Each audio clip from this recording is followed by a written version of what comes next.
Hi everybody, welcome to Nazar's Circles. How you guys doing?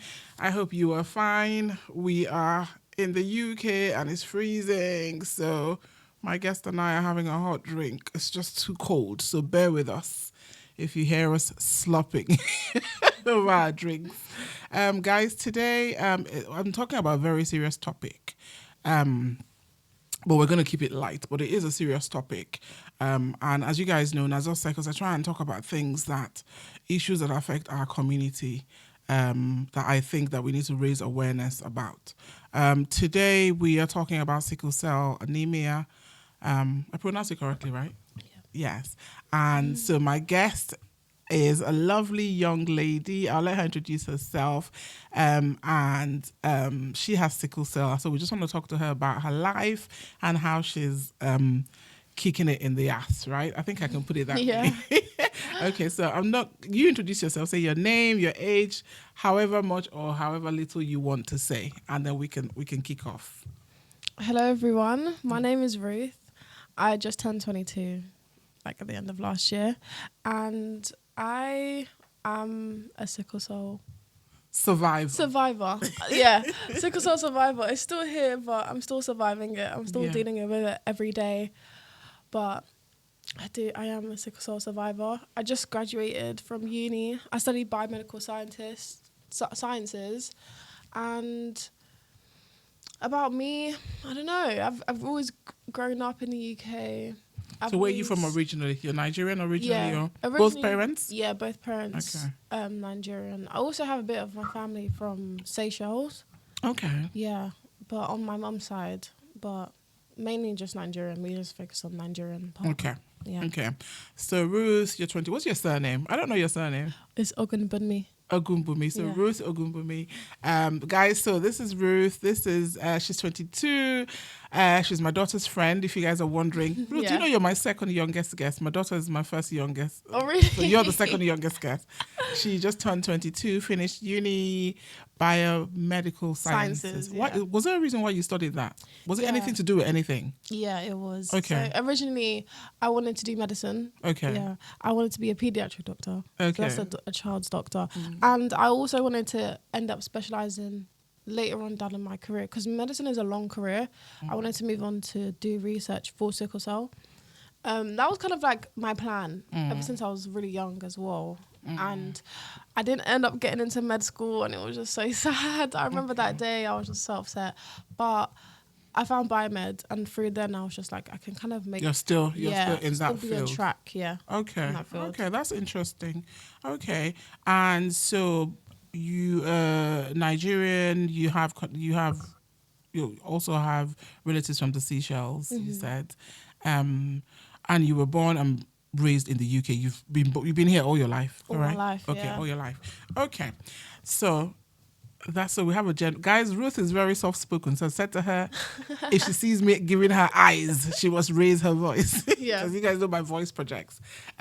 Okay, so I decided to speak to you because obviously you're my daughter's friend, and she said, "Oh, Mom, I have this nice she does your hair as well. Yeah. This nice client stroke friend, and she has sickle cell, but she's still like, rocking it. I think you helped her model something one time. I don't know. Yeah. Pictures or something. I don't know.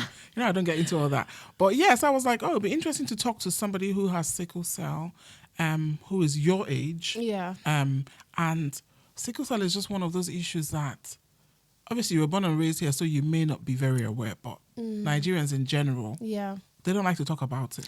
Very taboo. It's very, very it's very taboo. So that's why I feel like let's talk about it, because things are taboo when we let them be taboo, if we don't talk about them. Yeah. So I'm trying to just break all those stigmas that are attached to things. So tell me a little bit more about yourself. When did you realize that, or when were you told that you had sickle cell, or when did you realize there was something going on? Yeah. When I was young, I would say from the age of like newborn to like around 3, I didn't really know. I have some memory, which is kind of weird, but like I didn't really know what was going on I just always knew that I was always in this place. I didn't even know it was called the hospital.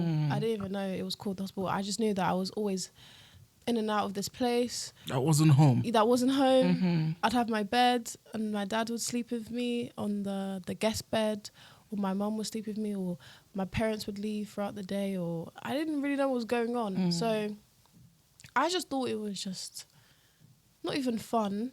But I don't actually remember being in crisis when I was younger, even though I was. And I think it's because of the pain aspect of it. I don't actually remember like being in pain. I just remember going to hospital and watching TV. Yeah. Being somewhere in this place as a child. Literally. But the only reason I was there was because I was in pain at the beginning, but I don't actually remember that beginning part. And then I think it was one day I was in school, and I was in primary school, a little boy, he hit me on my arm, but he hit me really hard, and I just remember my whole arm was burning. And I was literally like, this is not, I thought my arm was broken. I literally was crying. I was like, no, I need to get my mum and dad. Like, I don't feel well. This is not normal. This is not normal pain. Yeah. Okay. And how old would you say you were? You said primary school. What do you think? Like 5, 6, 7? Yeah, I think I was around like 5, 6 or 7.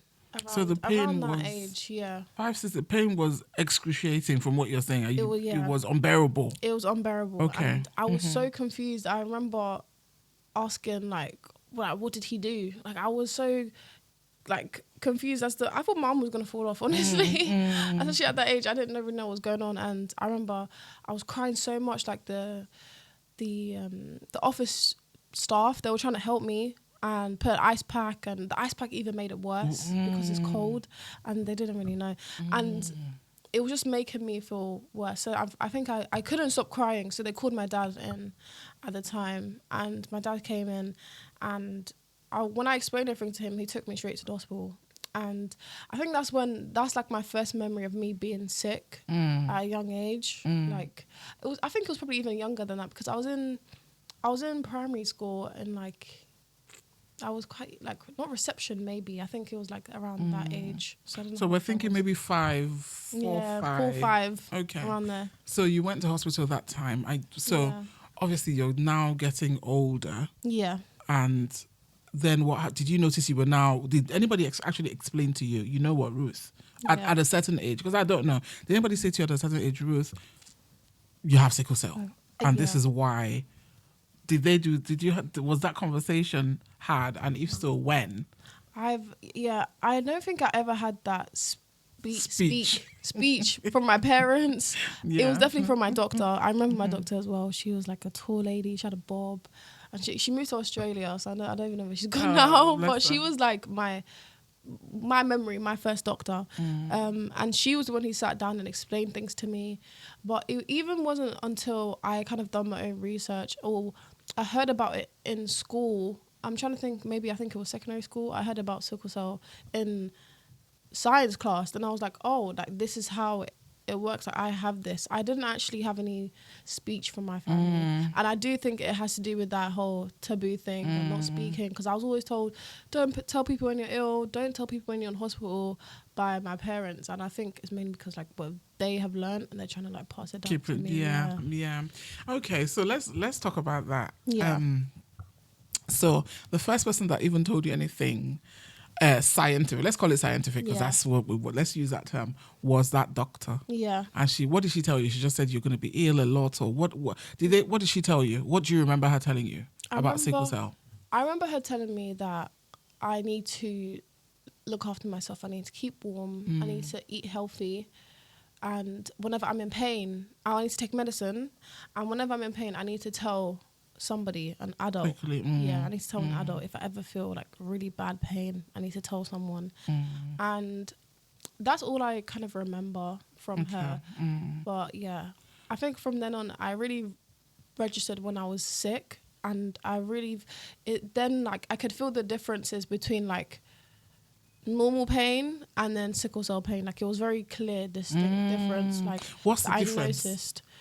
What is the difference? I would say sickle pain is actually like excruciating pain. It genuinely is. It's like, I don't even know how to describe it. And that's actually what I wanted to go into research for. I wanted to make a device that would help medical students, or even everyday people understand what the pain is like, because no one knows actually what the pain is like apart from the sickler. So that's kind of what I wanted to go into eventually one day.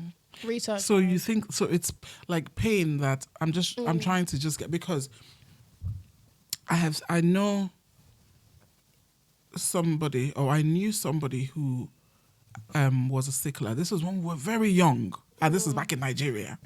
So she was supposed to be like, she was my best friend. I want to call her my best friend. And her name is Ebele Kweme. Let me even put it out there. Ebele Kweme. And so she was our family friend. And I know that when she had, all we knew was, oh, she's having a crisis, because that's what everybody used to throw out to us. Yeah. We didn't know anything else. But the pain, and obviously I was still young, so I didn't really see her, but I knew that the pain was like, it sounded as if like it was pain that nothing could numb. Yeah. That's the only way, that's the impression. When I think about crisis, that's what so is that an accurate description? I know that I'm not even going to do it justice, but something like that, where like you're in pain and nothing is so... Is it your whole body that hurts? Or no, it's definitely specific parts. There's definitely things that trigger it. It's mainly happens in the joints, the folds of the body. That's kind of where the blood and the cells kind of get trapped, because they're not round shaped. So when there's like just think of like a wire like this. If I was to bend it, it would be harder for something that's quite sharp to flow through it. So that's why it's mainly like joints, like the knees, the elbows, the wrists, like the shoulders. And obviously when it's in your chest, it's quite serious, because obviously yeah. And if you have it in your head as a stroke, that's what a stroke is, when there's not enough blood reach to the brain. And I get it in my lower back. I've had it in my back, and that in turn affects my chest as well. It does depend, and it does happen random parts. I would definitely say if it happened in the whole body, then the person is no longer. Because it's basically, the pain is that part of your body not receiving that much what blood. it should get. Okay. Because it's been cut off. And it feels like your limbs are dying. And I think that is actually the pain of it.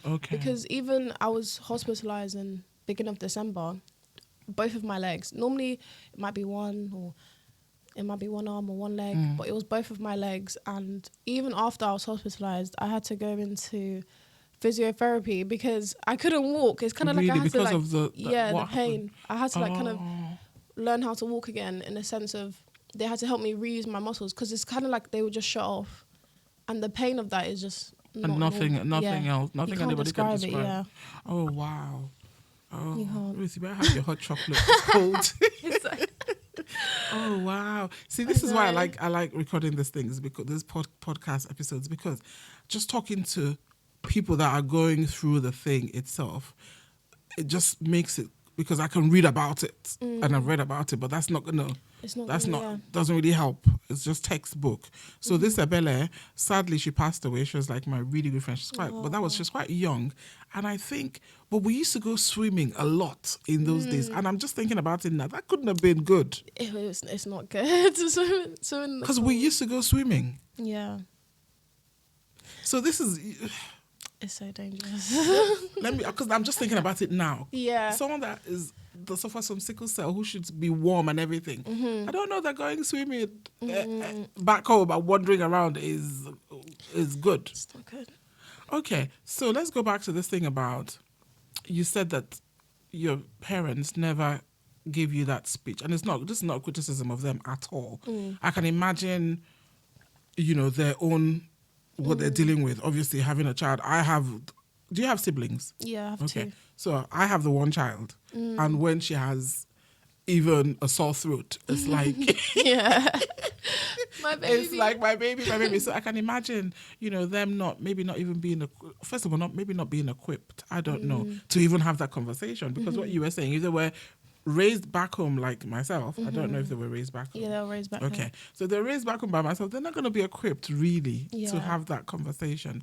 But for you, when you have your own children, and I'm saying when because it's going to happen. Amen. When you have your own children, because it's not a taboo, so or let's not even say when you have your own children, do you recommend that any parent that has a child that has sickle cell should have that conversation. Yeah, I feel like Knowing what you know. yeah. Because I don't want to say when you have children, because now, because of the knowledge that you have, you probably will not get with somebody Yeah. who is because I've done my homework, girl.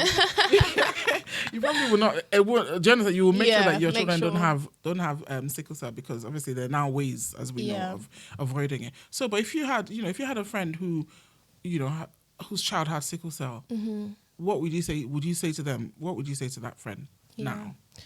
If I had a friend whose child had sickle cell, I would definitely encourage them to have the talk. Obviously, hearing it from a professional is kind of like, obviously, the scientific explanation. Yes, of it. Mm-hmm. And I feel like they should really have the talk with the child, because it's important for them to fully understand it. Obviously, especially when someone else is telling you something, when it's someone like your family, it's good for them. It's good for you to hear it from someone that you know. Also, to know that you're not alone in this as well, and that they're going to help you, because the doctor doesn't go home with you. The doctor, the doctor doesn't go home with doctor you. just gives you what they Gives you what they're supposed to give you, and they go home. They're not with you 24/7. They're not picking you up from school, giving you food, giving you a shower. Your parents are with you, and they need to make sure that you know that they are going to support you as well. Yeah. So I feel like that's really crucial, and I feel like if you ever find yourself in that predicament where you need to have that talk, it's best that you do have it with them. And I feel like my parents waited for me to get a little bit older to kind of explain. Understand. Maybe that's also something. Yeah. Maybe that's also another. But I'm just thinking that when you were younger and you were going to hospital quite regularly, you would have been wondering, like, okay, what's going on? Yeah, why? So it may not even be that long speech of, oh, you're sick. Like, it could just be, there's something happening with your body that, I don't know. I'm just thinking of ways that maybe parents that were raised back. See, being raised back home, it's a different, you guys won't understand. It's a different mindset. It really is a different mindset. And the parents do what they think is best. So they would have been thinking, if she's ever unwell, we'll take her to the hospital, we'll stay with her. You said dad stayed with you, mom stayed with you. Yeah. So as far as I'm concerned, that's the best that they're doing. Yeah. But then sometimes being raised back home, the emotional, that's what I've found. Yeah. The emotional, a lot of us that were raised back home, we struggle with those conversations, those emotional things that we still have to address, especially if it's a difficult conversation. People don't want to talk about it. Yeah, they don't. Yeah, they don't want to talk about it. So you did your own research, you found out, so now you know what to do. You know your body and you know what to do. Okay. So let's move to a more fun topic. You're now 22. Yeah. Relationships. Let's talk about relationships. You guys can't see Ruth. Ruth is laughing. I don't know. Why are you laughing? Ruth is laughing. Well, I know, because you're my daughter's age, so I know these things happen, and I know. So when you meet somebody, I know your parents may listen, so we're not going to go too deep. So they don't know if you're trying to hide anything. But I'm just saying, if you meet somebody, if you meet somebody, and you think that, oh, I like this person, or I may want to get to know this person, do you tell them? Yeah, I've had, this has been like a recent struggle. It's only like kind of recently, I would say, past like 4 or 5 years, I've kind of like opened up about my illness with people around me. Again, with like dating, it really depends. It's either I tell you straight away, like the first couple chats, or like I don't tell you until it's too late, and now I get scared, like now it's serious, and then it's like I have to tell them this thing, and I don't think, that's not fair that I didn't tell them, because they might have wanted to disappear before that. So then I get stuck in that place. So I think that's why I normally just say it kind of straight away. But even then, it's even hard for me to come and say it. I'm just like, oh, I just get sick sometimes, and I feel it's so hard for me to say like, oh, I have sickle cell and this. To drop that. Yeah, to drop that actual phrase. I'm just like, oh, I'm a bit shy to kind of talk about it. But even with someone I'm dating now, we had the talk. My parents know about him, but we had the talk. Okay, so your parents know, so we can. Yeah. We had the talk about even him knowing his blood type. If we was to have a serious relationship, how would he navigate that? Because it happens to me random times, and are you going to be able to deal with that? Are you going to be able to like support me and care for me as well in that aspect? We spoke about blood type, spoke about children, and what it is if his blood type was SA, or if he had the trait or something like that, because then that would mean like 75% of our kids. So 3 out of 4 kids are likely to have it. And I was actually 1 in 4 chance. My parents both had the trait, but they didn't know. Of course, yeah. Back then, nobody nobody checked anything. Nobody checks anything. Yeah, back then nobody checked. Okay. So I was 1 in 4 chance. So really? Yeah. So your siblings don't have it? No, yeah. Oh wow. How many siblings do you have? 2. I have 2 brothers. Wow. Oh. Yeah. Okay. Yeah. Back then. Okay. So that's interesting because I guess for you, obviously now you're dating somebody, so you have something stable. Yeah. But I guess I was just thinking about it as I was preparing for us mentally for us meeting, and I was thinking, if it was me, would I? Because is it something I want to volunteer to somebody if I don't know if we're gonna be serious? I don't know that it's something I'm gonna use as a conversation starter, but also from hopping off of what you were saying. If you don't say that in the beginning and then it gets serious, at what point do you then drop it? Because the person will be like, "Oh, you should have told me in the beginning." Yeah, it's just so. So it's a really difficult. To I guess it's one of those things that you just have to see how the conversations are going, and you would know. I'm sure you would know when to. Yeah, there's definitely times that I know to say it, and there's definitely times where I'm like, not. Or like I can kind of tell if I'm going to be serious with someone or not. And even with like, I'll be speaking to them, and then the next minute I'm in hospital, and they're like, "Oh, I haven't heard from you," and I'm like, "Oh, yeah, just took a couple of days off," and it's just so it is hard to navigate for sure.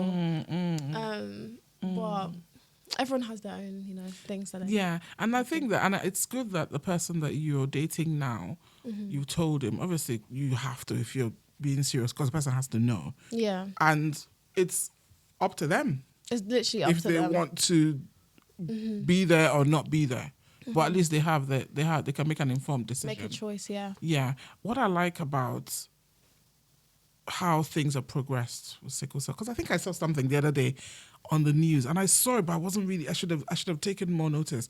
Something about in America, some guy was cured. Was he cured of sickle? Yeah. When was it? Last week or something? Yeah. It was around last week. 2 weeks ago. I know I saw it, but yeah. I think I was working. I just didn't.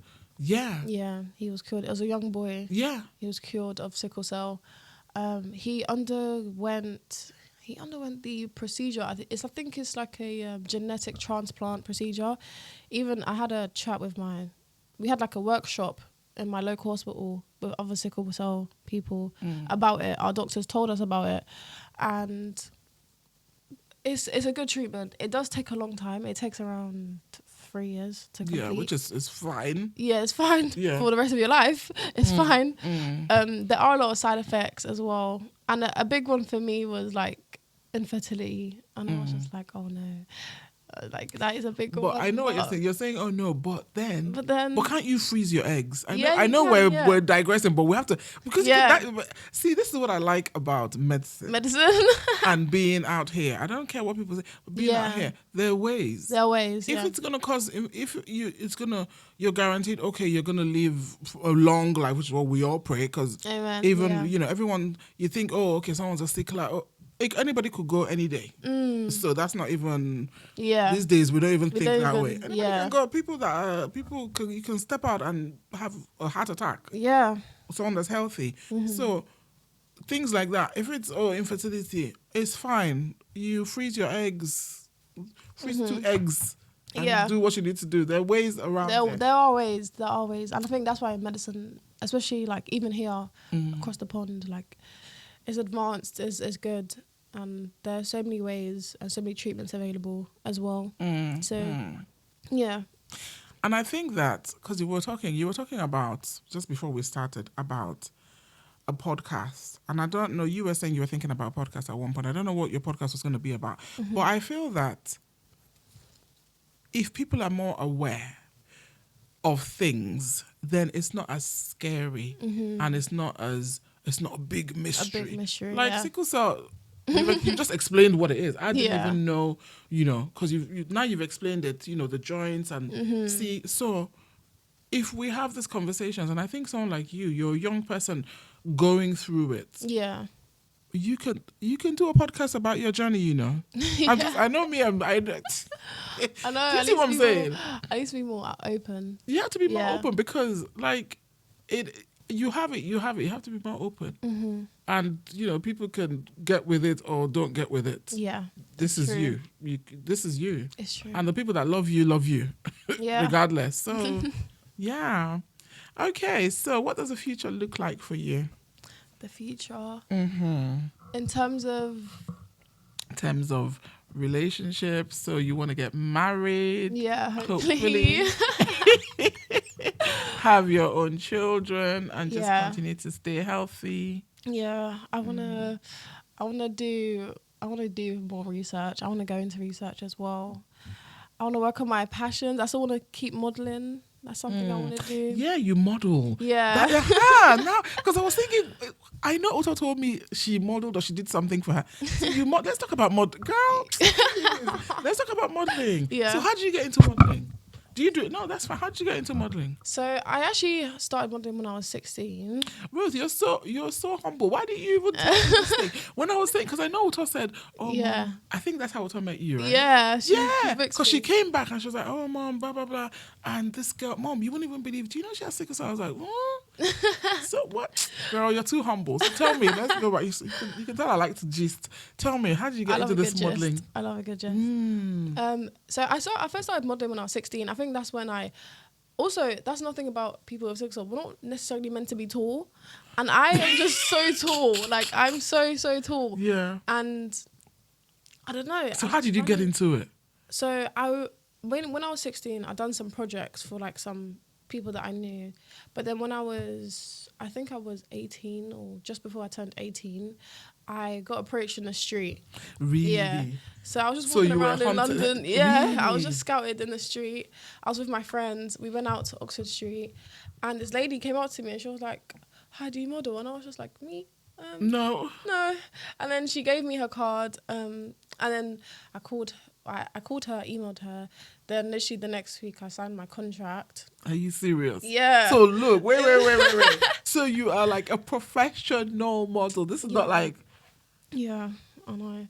But are you serious? I know. And it was so random. And honestly, I learned a lot from that agency. I'm no longer with them now, but I did learn a lot from that agency. They put me up for so many opportunities. And even though we went separate ways, I still gained something from it. Yeah. So now I do mainly like freelance stuff. But this year I'm looking to elevate my career a lot higher. Girl, you have to. Oh my God, Yeah. Ruth. No, wait, let's talk about this modeling. Yeah. So, first of all, you were minding your business and you were scouted. For the first thing I think is that would have been like a proper confidence boost. Yeah, I didn't think I was... Even. I didn't think I was... But you're pretty, what do you mean? Why do you think that you could model? Was it because... nothing to do with... Was it to do with the sickle cell thing? I think just the way I am, I'm quite... Introvert, you're quiet. Yeah, I'm quite a shy, timid person. So even hearing that, I feel like even with modelling itself, I've gained so much confidence. Like, I walk into a room and I do my thing and everyone's like, whoa.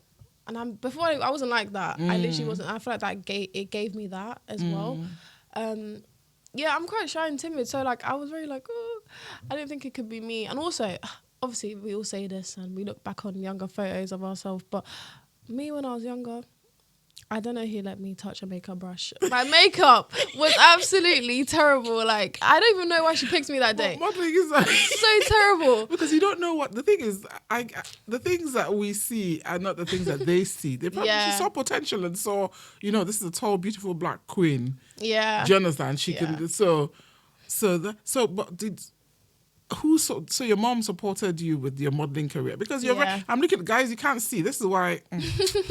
I don't have video podcasts, but if you guys can see Ruth is very shy but you're not very shy because we're having a conversation, properly laughing, but you're very you're on the quiet side. Yeah. So for you to be brave enough to go and model, if I was, obviously I can't model because I'm big. No. But if I was slim, I don't even know that I would be able to model. So it takes inner, it takes inner, it is an inner strength to be able to model. I wouldn't be able to do it. So that says something about you. Yeah. Even though, so it just means that just because someone appears shy and quiet doesn't mean they don't have that inner strength. Yeah. I agree. So Yeah. let's big you up on that one. And this year you are going to do big things. I'm speaking this for you. You take I it. can't wait. Yeah, Honestly, you I'm need so to take excited. it. Really. I don't know what's coming, but I'm excited. It's coming. The thing is, your mindset is already there. It's Yeah. coming. Take every opportunity. Rock Yeah. your life. And I'm telling you, Ruth, you need to start thinking about doing something because you're modeling, but you have sickle cell. Yeah. Not but. You're modeling and you have sickle cell. Let's not say but. Let's say and. Yeah. You can use that platform to show people that, you know what? Because back home, when you have sickle cell, it's like, everyone's just waiting to die. Yeah. That's how it is back home. It is. That's like, yeah. you know me, I keep it Everyone's real. waiting. They're waiting for you to die. Everyone's, the sickle. I know about. Yeah. I've heard. And at very young ages, because people just die at young ages because, you know, Lack maybe of there's resources as well. lack of resources, awareness, and also parents hiding. Yeah. Parents hiding and not getting the help that the children need quickly, Yeah. or trying to manage them at home. Someone is having their crisis. What are you doing in the house? So it's very different back home. Here, it's people sicklers are going about their business. Look at you. Yeah. If you don't tell people, they're not going to know. They're not gonna know. It's literally invisible. Yeah. So I think maybe use this, mark today's date, and use this as, even if you just do a blog or musings or whatever, people will listen to you because you're living it and you're like a young person. It's not like me just interviewing you. You're young. Yeah. I know we're digressing. Now my mommy side is not coming out right. No, I love hearing advice, but it's true because Yeah. sometimes you need to hear things. I've had chats about people telling me to post about it on social media, and for me, I just get so shy. I don't know. I want to advocate. I do, because obviously this is my life, but like I just get so. I feel like the vulnerability side for me is like something I've been trying to work on, and like not being so scared of the taboo of what people will think about me or what people will say about me. I get that. And also people can be mean. Yeah. People can be mean. So you have to have like tough skin. Yeah. But listen, girl, you're rocking it. So you shouldn't be. Don't be, do what if you want to do something, just post and do your little videos. Yeah. And you, Just why not? Why not? Literally. Why not? Okay, guys. So I promised that this was going to be a light episode. They say that I've heard feedback that my episodes are very intense and deep because I talk about I talk about everything. I don't know why people. I'm loving it. I talk so about much. everything. Yeah. So I said, okay, this is going to be light. I also promised my daughter I would keep it light. I told her to join in. I don't know what she was. Mama. So I said we'll keep it light. And guys, I hope you guys have enjoyed this episode. So we just basically just talked about a young, beautiful black Nigerian girl who is doing big things. She models. She has her day job as well. Yeah. It's not even just model. Girl, you're rocking it. She models. She has her regular job. And she's dealing with sickle cell anemia whenever it rears its ugly head. Yeah. And the future is bright for you, girl. Amen. The future is bright for It you. is bright. And we will revisit. I'm hoping that next year when I have you back on, Yes, I'll you will be be telling waiting. me about, oh, hey, I've now started doing my own little thing where I'm just talking to people that are going through what I'm going through. Yeah. Because there's so many people like you that are going through the same thing. I know. And yeah, parents, you heard from, Ruth, if you have a child that has sickle cell, have those conversations. Yeah. Don't feel that, let's keep it hush, hush, hush. Let's not wait for the medical people to be the people to talk to our children. Let's also try, especially the new generation parents, also older ones. I don't know how. I think the damage has been done. But the younger parents, yes. Yeah. And obviously the testing is out there now. So really that should reduce the number of children that have it with all the tests that we can now do. And openness, because people too have to be open. You have to be honest that you have it or you have the trait so that people can get tested properly and get the right results. Okay, guys, we're going to round up. I've had fun. This has been a fun session. It's just nice talking to young people. Young people come with fresh energy. Really? Yes, I like it. So, yeah, it's been good. Guys, let me know what your thoughts are. Comment. Tell me what you think about my lovely Ruth and this episode. And Ruth, do you have any last words, or are you talked out now? Last words. I hope everyone listening has enjoyed the episode. Yes. I've loved being here. And again, if you ever feel like you need to have a difficult conversation, it's best to have it. Only because, especially if it's in the benefit of someone else, you know. Yeah. So that's my last word. That's your last parting words. Okay, guys, thank you for listening. Please share, comment, subscribe for new episodes. And if you know me personally or you want to reach out to me, if there's anything you want to talk about, send me a message, send me a WhatsApp, whatever. Let's get these conversations going. Let's break the stigmas, these taboos. These things should not be big issues right now. They should not be big issues within our community. Until next time, I'm sending you peace, love, take care of yourselves. And if you're out here in the UK or in America, Canada, wherever it's freezing, stay warm. Take care, guys. Bye. Bye.